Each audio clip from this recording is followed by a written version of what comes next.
بسم اللہ الرحمن الرحیم۔ تیسری صفت جو انسان اپنے عقل کو بڑھا سکتا ہے، صفت علم،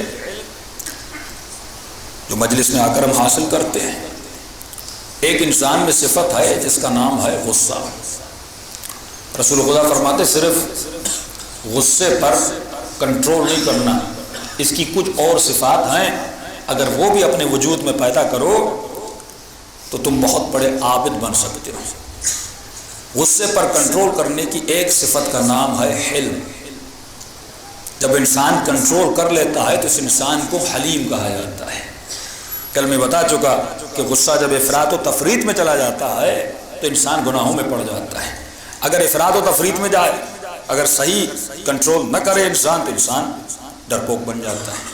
اگر مقام اعتدال میں ہو تو انسان شجاع کہلاتا ہے۔ یا تحور میں چلا جاتا ہے کہ میں نے کہا کوئی انسان اتنی شجاعت دکھائے کہ اپنا سر کسی مگرمچھ کے منہ میں ڈال دے، جو آج کل انگریز کرتے ہیں، اور اس کو شجاعت کا نام دیتے ہیں۔ یہ شجاعت نہیں ہے، یہ تحور ہے۔ یہ شجاعت نہیں ہے، یہ حماقت ہے۔ شجاعت یہ ہے کہ جس طرح خدا نے کہا اسی طرح انسان شجاعت کا مظاہرہ کرے۔ تو فرمایا حلم ایک صفت ہے جس طریقے سے انسان اس غصے کے پاور کو حلیم بنا سکتا ہے۔ حلیم کیا ہے؟ فرمایا چند صفت ہیں۔ مثال کے طور پر معصوم فرماتے پہلی صفت حلم کی یہ ہے کہ اگر کسی نے تمہارے ساتھ قطع رحم کیا ہے تم اس کے ساتھ صلہ رحم کرو۔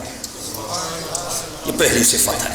اگر کسی نے قطع تعلق کیا، بھائی نے، بہن نے، رشتہ دار نے، دوست نے، کوئی آپ کی شادی میں نہیں آیا، کسی نے کوئی گھر میں انتقال ہو گیا، آپ سے فاتحہ خوانی کے لیے نہیں آیا، تو لہٰذا معاشرے میں ہم ناراض ہو جاتے ہیں۔ مولانا فلاں کی شادی میں نہیں جاؤں گا۔ کیوں نہیں جاؤں گے؟ کیونکہ میری بیٹی میں شادی نہیں آیا تھا۔ مولانا اس نے میری ماں کی فاتحہ خوانی نہیں کی تھی، اس لیے میں اس کی فاتحہ خوانی کے لیے نہیں جاؤں گا۔ اسی میں انسان کی سیلفشنس ظاہر ہوتی ہے کہ وہ فاتحہ خدا کے لیے نہیں پڑھ رہا، وہ بندوں کو دیکھ کر پڑھ رہا ہے۔ تو اگر ہر عمل میں مد نظر پروردگار، یہ غصہ انسان کا ہے جو انسان کو روکتا ہے، فلاں کی شادی میں نہ جانا، فلاں سے بات نہ کرنا، فلاں سے جھگڑنا، کسی کی نفرت دل میں رکھنا، کسی کا بغض دل میں رکھنا، کسی کا عناد دل میں رکھنا، یہ ساری صفات غصے سے نکلتی ہیں۔ تو فرمایا اپنے غصے پر کنٹرول کرو۔ جب کنٹرول کرو گے تو حلیم کہلاؤ گے، اور حلیم تب بنو گے اگر کسی نے تمہارے ساتھ قطع رحم کیا ہے تم اس کے ساتھ صلہ رحم کرو۔ اور اسی صفت کی وجہ سے 40 سال علماء فرماتے ہیں علی ابن مہدیار حج پہ جاتا رہا تاکہ امام زمانہ کی زیارت نصیب ہو، لیکن 40 سال میں زیارت نصیب نہ ہوئی۔ جب آخری سال گیا، کعبے کی دیوار کے کپڑے کو پکڑ پکڑ کے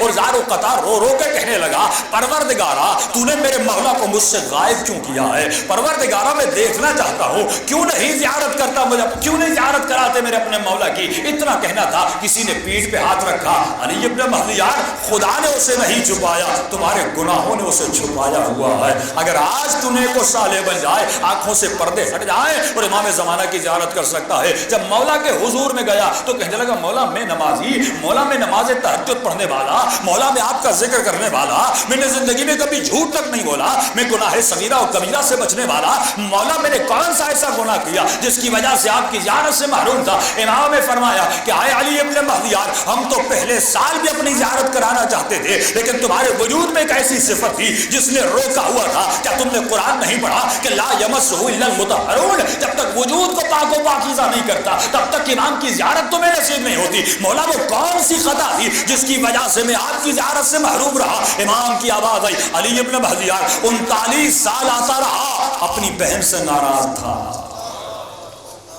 اس سے ملنے نہیں جاتا تھا۔